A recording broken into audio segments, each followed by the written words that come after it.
Hello students, आज हम आपको 10वीं कक्षा के गणित विषय के अभ्यास 4 जिसका नाम द्विघात समीकरण है के अंतर्गत प्रश्नावली 4.1 पढ़ाने जा रहे हैं, जिसमें आपको विशेष रूप से द्विघात समीकरण की परिभाषा, दिए गए समीकरण की जांच करके ये पता करना कि दिया गया समीकरण द्विघात समीकरण है अथवा नहीं।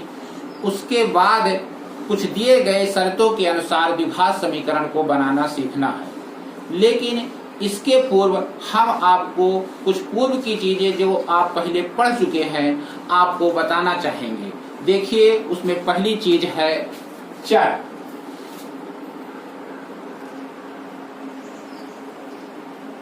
चर क्या होता है? वे प्रतीक जिनका मान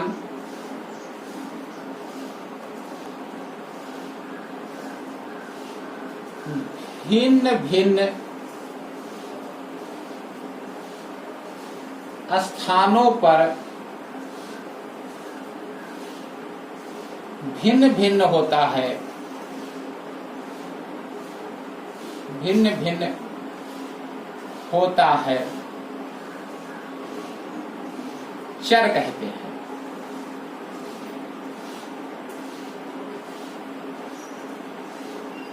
और सामान्यतः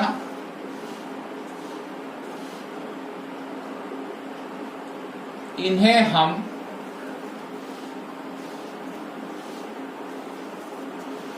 अंग्रेजी वर्णमाला के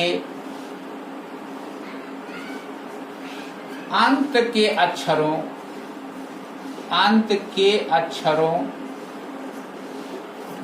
x y z u v डब्ल्यू आदि से प्रकट करते हैं।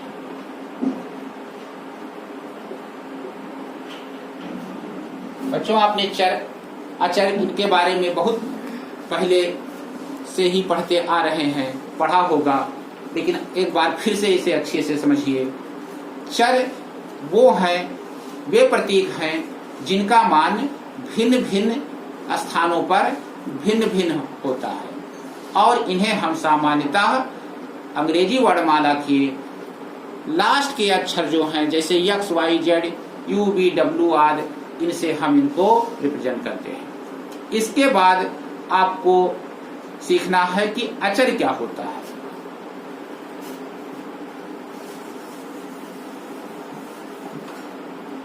अचर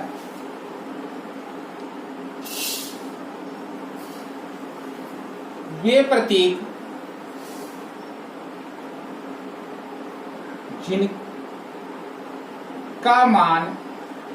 जिनके मान सभी स्थानों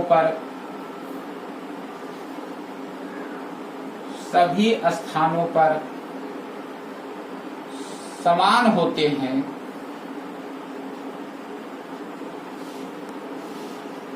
उन्हें अचर कहते हैं। और सामान्यतः इन्हें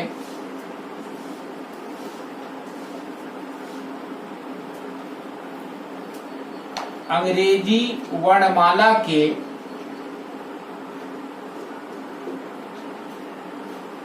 प्रारंभ के अक्षरों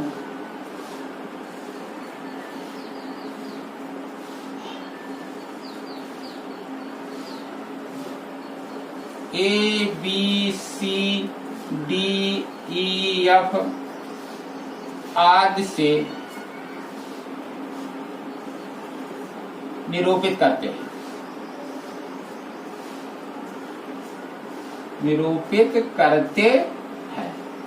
ठीक है बच्चों, वे प्रतीक जिनके मान सभी जगह पर समान होते हैं उन्हें हम अचर कहते हैं, और इनके मान कभी नहीं बदलते हैं, और इनको हम अंग्रेजी वर्णमाला के प्रारंभ के अक्षर a b c d e f g h आदि से हम प्रकट करते हैं। अब आपको जानना है कि व्यंजक क्या होता है। व्यंजक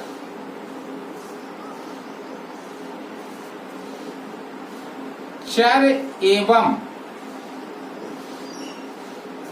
अचर के संयोजन को हम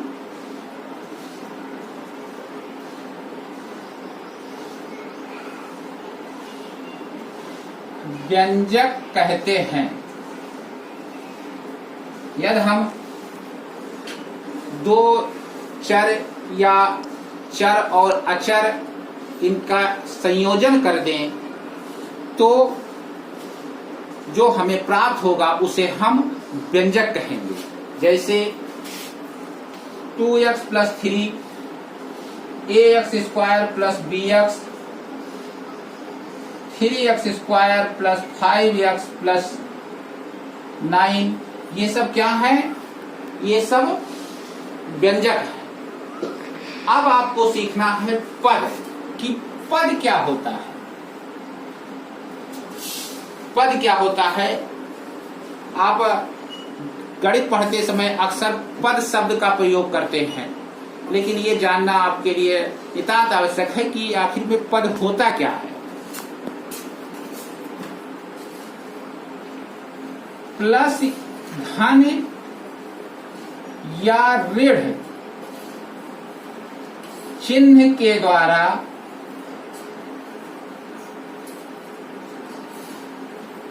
किसी व्यंजक के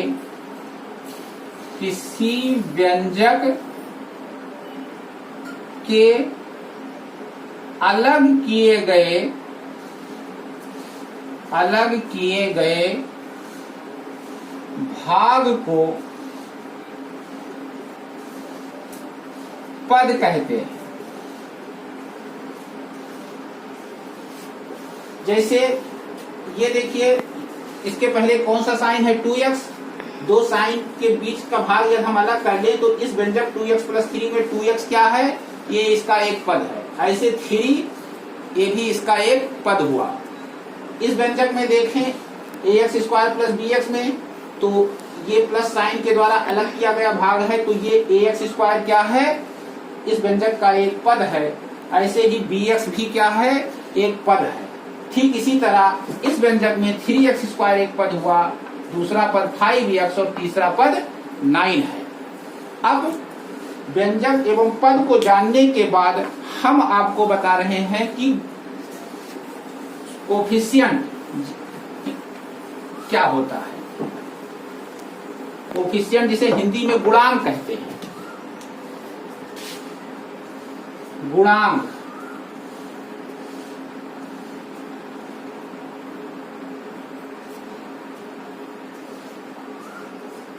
किसी व्यंजक के किसी पद में अचर गुणनफल को,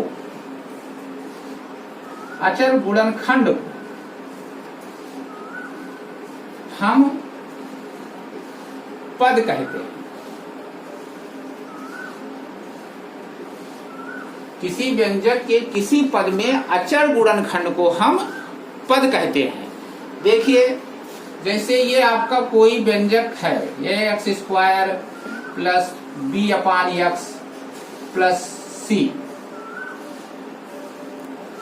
तो ये पहला पद ए एक्स स्क्वायर है। इस ए एक्स स्क्वायर में एक्स स्क्वायर तो चर हो गया और इसका जो अचर गुणनफल है वो है ए, तो ए यहां पर एक्स स्क्वायर का गुणांक है।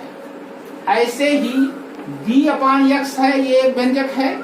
इस व्यंजक में एक्स तो चर है और इसका जो अचर गुणनफल है वो है बी, तो यहां पर 1 अपान एक्स का जो गुणांक है वो हुआ बी और सी जो है वो अचर पद हुआ। और एक एग्जाम्पल देखिए, जैसे 3x³ प्लस x अपान 5 प्लस 9। यहां पर x क्यूब के साथ अचर गुणनखंड 3 है, तो x क्यूब का जो गुणांक हुआ वो 3 हुआ। ऐसे ही x अपान 5, यहाँ पर x के साथ जो अचर गुणनखंड है वो 1 अपान 5 1/5 है, इसलिए x का जो गुणांक हुआ वो 1/5 हुआ और इस व्यंजक में 9 जो है ये अचर पद है। अब आपको हम बताएंगे समीकरण, और समीकरण के बाद फिर आपको हम बताएंगे कि द्विघात समीकरण। तो द्विघात समीकरण जानने से पहले ये जानिए कि समीकरण क्या होता है।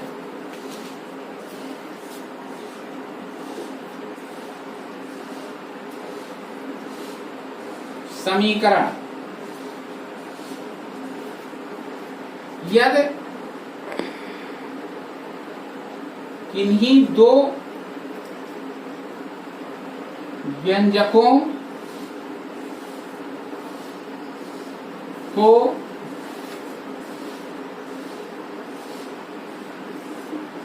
बराबर चिन्ह के द्वारा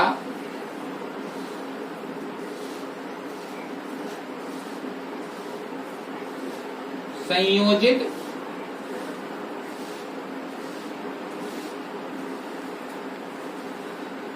किया जाए तो इस प्रकार जो हमें प्राप्त होगा उसे समीकरण कहेंगे, उसे समीकरण कहेंगे। उदाहरण,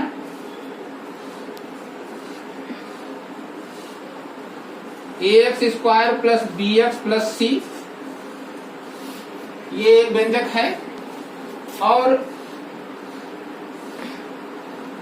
bx प्लस 5 ये एक दूसरा व्यंजक है। यदि इनके बीच में ये इक्वल साइन लगा के दोनों को संयोजित कर दिया जाए तो ये जो हमें प्राप्त हुआ है ये एक समीकरण है।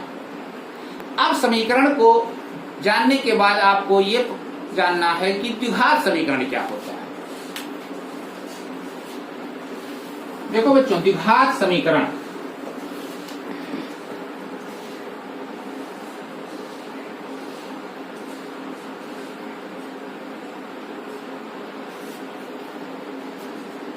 ax² plus bx plus c बराबर 0, जहां a इक्वल टू नॉट 0 के रूप के समीकरण को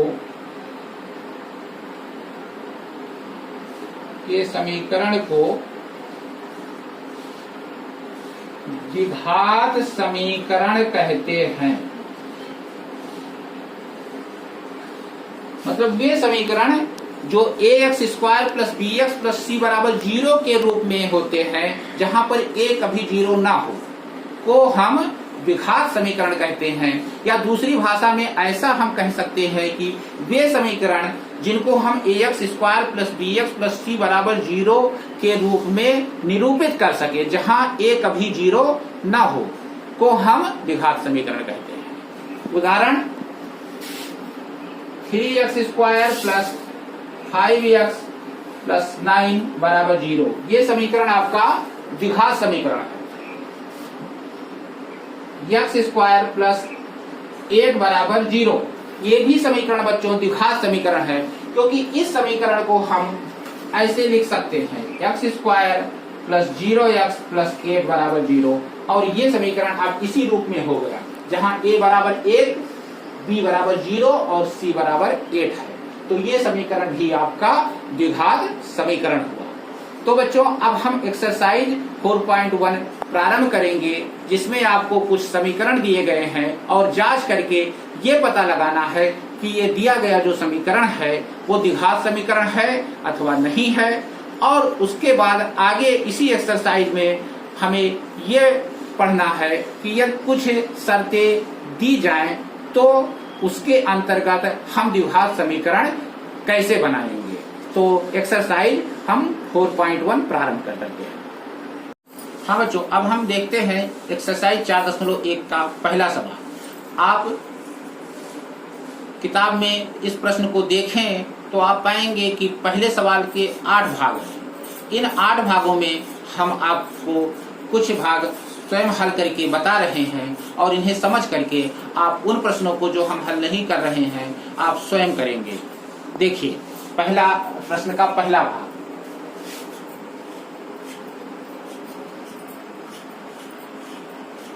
ये प्रश्न 1 का पहला भाग है, जिसमें आपको दिया गया है x+1 का होल स्क्वायर बराबर 2 × x-3। अब हम इसे आगे सॉल्व करते हैं। x+1 का होल स्क्वायर है, इसे हम a + b के होल स्क्वायर वाले फार्मूले से प्रसार करें तो पाएंगे कि ये हुआ x² + 1² + 2x, a² + b² + 2ab। ये तो कि a² + b का होल स्क्वायर क्या होता है बच्चों? a² + b² + 2ab। तो ये हमें मिला x² + 1² + 2x = 2x - 3। अब हम इधर के जितने भी पद हैं उनको इधर ले आएंगे। तो x² + 1 + 2x - 2x + 3 बराबर 0। implies that x² 2x - 2x cancel हो जाएगा, 1 + 3 4 बराबर 0। implies that x² + 0x + 4 बराबर 0। अब हम नीचे ऐसे लिखेंगे, चूंकि उपरोक्त समीकरण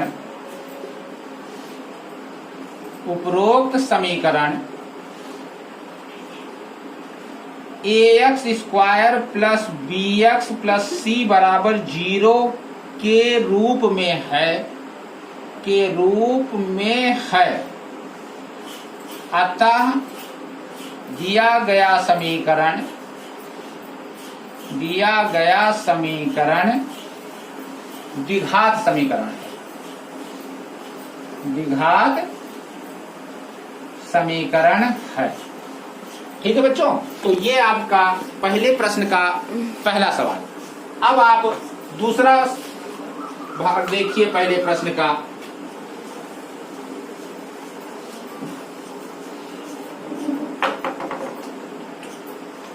पहले प्रश्न का दूसरा भाग, ये आपको दिया गया है x² - 2x = -2 × 3 - x। बच्चों इसे सॉल्व करते हैं। देखिए, ये आपको मिलेगा x² - 2x = -2 × 3 - 6 -2 × -x + 2x। अब इधर के सभी पद इधर लाइए तो x² - 2x, ये + 2x इधर पक्षांतर होकर आएगा तो मिलेगा -2x, और ये -6 जब इधर हम पक्षांतर करेंगे बाई ओर तो +6 हो जाएगा बराबर 0। अब आपको मिला x² - 4x + 6 बराबर 0। अब वही भाषा यहाँ पर लिखेंगे, चूंकि उपरोक्त समीकरण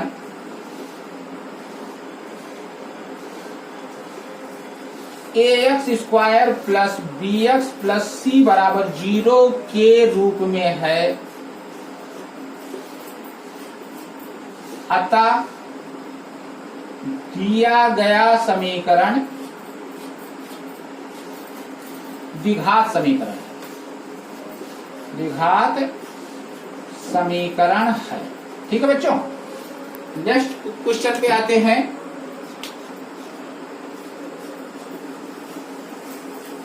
प्रश्न संख्या 1 के तीसरे भाग में आते हैं। ये आपको दिया गया है x - 2 × x + 1, x - 2 × x + 1 बराबर x - 1 × x + 3। इसे सॉल्व करते हैं बच्चों। x को x से मल्टीप्लाई करेंगे तो मिलेगा x² x × +1, ये +x हुआ, -2 × x -2x -2 × +1, ये आपको मिलेगा -2। ऐसे इधर मल्टीप्लाई करते हैं इन दोनों व्यंजकों को, तो x into x x square x into 3x minus 1 into x minus 1 into plus 3 means minus 3। अब देखते हैं क्या मिलता है, x square x minus 2x minus 2, ये इधर मिला x square 3x minus x plus 2x minus 3। अब सबको इधर ले आते हैं तो x square minus x minus 2x minus 2 plus 3 बराबर 0। X square minus x square 0 हो जाएगा, minus x minus 2x minus 3x और माइनस 2 प्लस 3 प्लस 1 बराबर 0। तो यहां पर देखिए हमें क्या मिला, चूंकि उपरोक्त समीकरण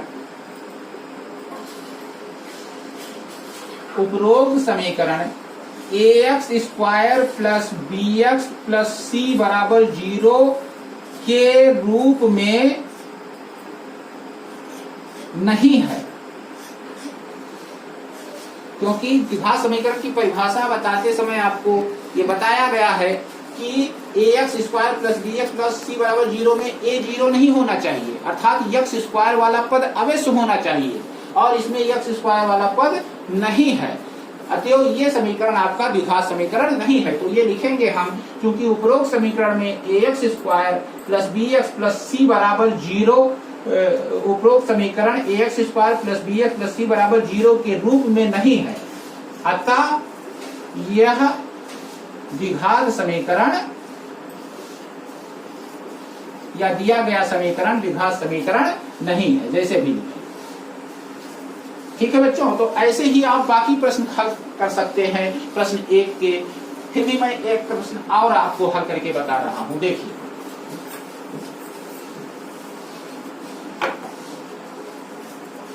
प्रश्न संख्या 6 देखिए, प्रश्न संख्या 1 का 6 भाग, ये आपको दिया गया है x square plus 3x plus 1 x square plus 3x plus 1 बराबर x माइनस 2 का होल स्क्वायर। देखो बच्चों सॉल्व करते हैं इसको, x square plus 3x plus 1 बराबर, इसे हम a माइनस बी का होल स्क्वायर बराबर a square plus b square minus 2ab, ये सूत्र प्रयोग करके प्रसार करते हैं इस व्यंजक का, तो हमें मिलेगा x square plus 2 square minus 2ab means 4x। अब ये आपको प्राप्त होगा x square plus 3x plus 1 बराबर x square plus 4 minus 4x। और अब फिर इधर दाहिने पक्ष के सभी पद हम बाएं पक्ष की तरफ लेके आते हैं, तो x square minus x square plus 3x plus 4x, ये माइनस 4x इधर आएगा तो प्लस 4x होगा, फिर प्लस 1 माइनस 4 बराबर 0। यहाँ से भी बच्चों एक्स स्क्वायर अब खत्म हो जा रहा है, मिला हमें 7x माइनस 3 बराबर 0। तो ये भी आपका द्विघात समीकरण नहीं है, और यहाँ पर भी आप वही भाषा लिखेंगे कि चूंकि उपरोक्त समीकरण ax square plus bx plus c बराबर 0 के रूप में नहीं है, अतः यहाँ पर दिया गया समीकरण द्विघात समीकरण नहीं है। ठीक है बच्चों, तो इसके बाकी जो 4 प्रश्न हैं आप ऐसे ही हल करने का प्रयास करें। अब हम प्रश्न संख्या 2 प्रारंभ करने जा रहे हैं, और प्रश्न संख्या 2 में आपको 4 भाग दिए गए हैं, जिसमें पहले भाग में आपको कुछ शर्तें दी गई हैं और इन शर्तों के आधार पर आपको द्विघात समीकरण बनाना है। देखिए प्रश्न संख्या 1 में आपसे क्या कह रहा है, इसमें कह रहा है कि एक आयताकार भूखंड का क्षेत्रफल 528 वर्ग मीटर है और क्षेत्र की लंबाई चौड़ाई के दुगने से 1 अधिक है। इस भूखंड की लंबाई और चौड़ाई ज्ञात करनी है, तो पहले आपको द्विघात समीकरण बनाना पड़ेगा। तो देखिए मान लेते हैं ये आयताकार भूखंड है बच्चों, प्रश्न संख्या 2 का पहला भाग, ये आयताकार भूखंड है, इसकी जो लंबाई है वो चौड़ाई के दुगने से 1 अधिक है। यदि हम चौड़ाई को x मान लें तो लंबाई इसके दुगने से 1 अधिक अर्थात 2x धन 1 होनी चाहिए। ठीक है, तो यही चीज हम मानकर आगे बढ़ते हैं। माना आयताकार भूखंड की चौड़ाई बराबर x मीटर, इसलिए लंबाई कितनी होगी बच्चों? आयताकार भूखंड की लंबाई बराबर 2x + 1। अब आप चूंकि जानते हैं कि आयत का क्षेत्रफल लंबाई गुणे चौड़ाई होता है और क्षेत्रफल आपको 528 वर्ग मीटर दिया गया है, तो आप लिखेंगे प्रश्नानुसार आयताकार भूखंड का क्षेत्रफल बराबर 528 और आयत का क्षेत्रफल होता है लंबाई गुणे चौड़ाई, तो x × 2x + 1 बराबर 528 implies that 2x स्क्वायर धन x बराबर 528, मतलब 528, उसको इधर कर दीजिए तो 2x स्क्वायर धन x माइनस 528 बराबर 0। ये आपका आंसर हुआ। यहां पर आपको केवल द्विघात समीकरण प्राप्त करना है। अब हम दूसरे प्रश्न का दूसरा भाग हल करते हैं। देखिए,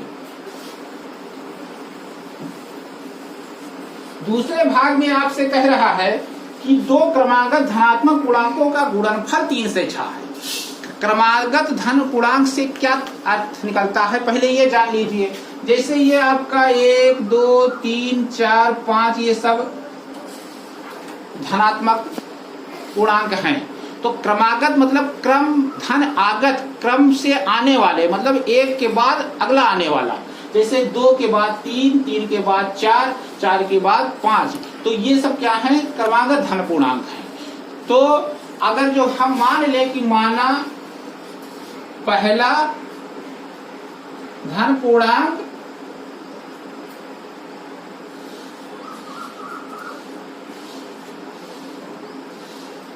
x है, तो इसलिए दूसरा, चूंकि दूसरा एक जोड़ने पर मिलेगा, देखिए एक में एक जोड़ेंगे तो 2 मिलता है, 2 में एक जोड़ते हैं तो 3 मिलता है, मतलब अगला धन पूर्णांक प्राप्त करने के लिए हमें दिए गए धन पूर्णांक में एक जोड़ना पड़ता है।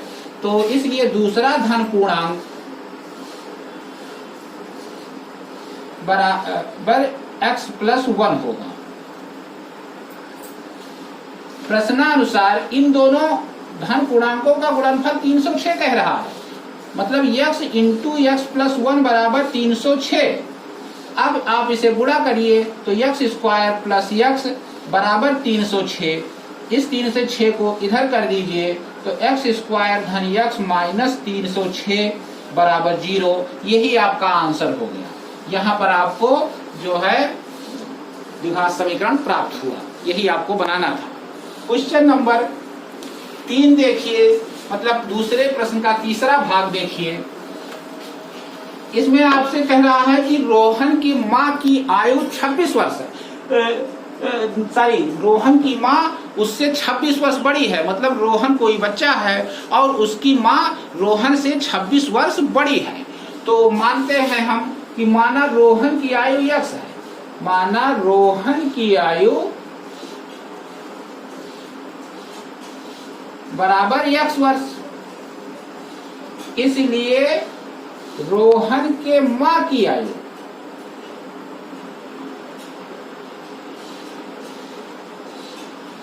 ये आपका होगा बच्चों x धन 26, क्योंकि रोहन की माँ रोहन से 26 वर्ष बड़ी है।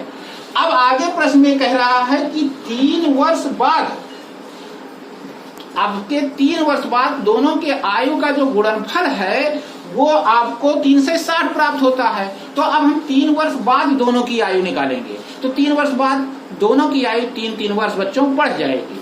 तो आप लिखेंगे आगे कि 3 वर्ष बाद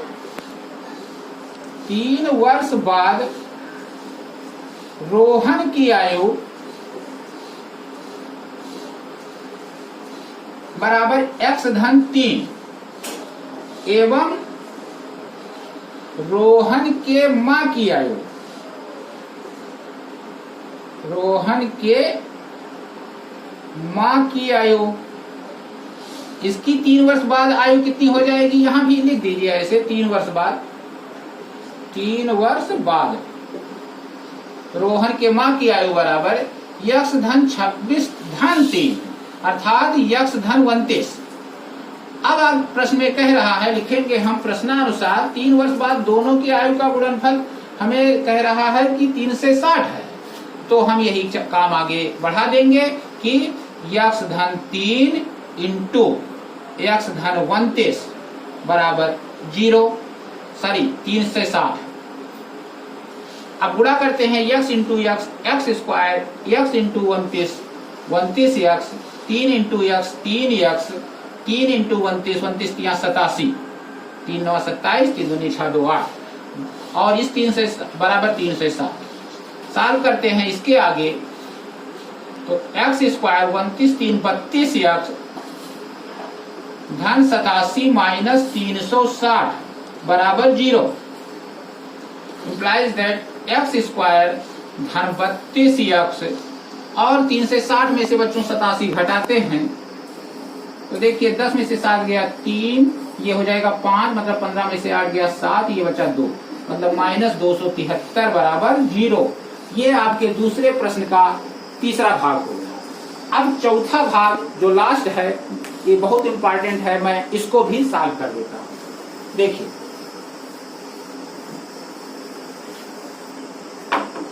कह रहा है कि एक रेलगाड़ी 4 से 80 किलोमीटर की दूरी तय करने में,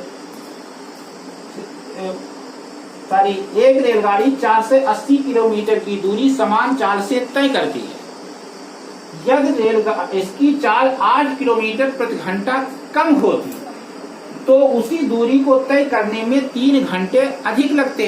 रेलगाड़ी की चाल ज्ञात करनी है तो आप ऐसे लिखेंगे, माना कि आप प्रश्न 2 का चौथा भाग देखिए, माना रेलगाड़ी की चाल, रेलगाड़ी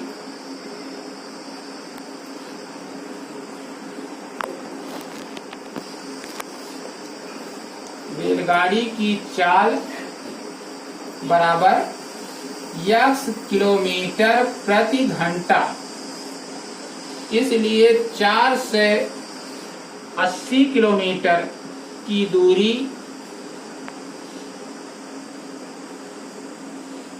तय करने में लगा समय बराबर 480 बटा x पुनः 8 किलोमीटर प्रति घंटा की चाल कम हो जाने पर 4 से 80 किलोमीटर की दूरी तय करने में लगा समय। अब हम 4 से 80 को भाग करेंगे x माइनस 8 से, क्योंकि उसकी चाल रेलगाड़ी की 8 किलोमीटर प्रति घंटा बच्चों कम हो गई है। तो अब आगे देखिए, प्रश्नानुसार आप जानते हैं कि चाल कम रहेगी तो किसी दूरी को तय करने में ज्यादा समय लगेगा और चाल अधिक रहेगी तो किसी दूरी को तय करने में कम समय लगेगा। तो ये वाला समय इस समय से ज्यादा है तो इसमें से हम इसको घटाएंगे, मतलब 4 से 80 बटा x माइनस 8 माइनस 480 बटा x बराबर 3। प्रश्न में कह रहा है कि 3 घंटा अधिक समय लग रहा है तो इस समय से ये समय घटाने पर 3 मिलेगा। बच्चों इसी प्रश्न को आपको लघुत्तम लेकर के आगे हल करना है। देखिए सबसे पहले तो हम 3 से इसे भाग कर दें तो हमें मिलेगा 160, क्योंकि 16 3 48 होता है, बटा x माइनस 8 माइनस 160 बटा x बराबर 1। हम लघुत्तम लेकर हल करते हैं तो ये मिलेगा x इंटू एक्स माइनस 8 और ये इससे गुणा होगा तो 160x minus 160 into x minus 8 बराबर 1। यहां से देखिए implies that x60x minus x60x और माइनस x60 इंटू माइनस 8 ये हो जाएगा प्लस 16 8 128 मतलब 1280 बटा एक्स स्क्वायर माइनस 8x और एक को एक बटा एक दे दीजिए। देखिए ये x60x कैंसिल हो जाएगा और हम फिर क्रॉस मल्टीप्लिकेशन करते हैं तो हमें मिलेगा एक्स स्क्वायर माइनस 8x बराबर 1280 मतलब 1280। इसको इधर भेज दें तो x square minus 8x minus 1280 equal to 0 मतलब 1280। X square minus 8x minus 1280 बराबर 0। ये आपका आंसर है। तो इस प्रकार से बच्चों आज आपकी एक्सरसाइज 4.1 समाप्त हुई। धन्यवाद।